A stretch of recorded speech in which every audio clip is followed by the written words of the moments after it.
আলাইকুম গাইস। আপনাদের এখন একটা জিনিস আমি দেখাবো, সেটা হলো কি আমরা মানে বাসা বাড়ি ত্যাগ করে মায়ের আদর ভালোবাসা, বাবার আদর ভালোবাসা ত্যাগ করে আমরা আসছি এখানে। এসে একটা খালার, তিনি আমাদের মায়ের সমতুল্য, তার সাথে একটু কথা বলবো, আপনাদের সবাইকে দেখাবো। আসসালামু আলাইকুম। ভালো আছেন? সালাম। হ্যাঁ বাবা, ভালো আছি। রান্না বান্না চলতেছে আপনার? হ্যাঁ চলছে। আরে বাবা, খালা, আমাদের এই যে রান্না বান্না করতেছেন আপনি, এত গরম রোদ তাপমাত্রার ভিতরে আপনার কি কখনো কোনো কষ্ট বোধ মনে হয় না?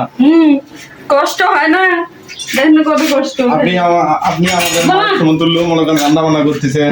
আমাদের যেমন বাসায় থাকলে আমাদের মা আমাদের রান্না করে দিত, সেই কাজটা আপনি করে দিচ্ছেন। অবশ্য আপনার কষ্ট দেখে আমাদেরও কষ্ট হচ্ছে। এই 46 ডিগ্রি তাপমাত্রার ভিতরে আপনি যে রান্নাটা করতেছেন, এই একদিন এই আধুনিক যুগে আধুনিক যুগে আপনি রান্না করতেছেন এই গুঁড়া দিয়ে, আর এখনো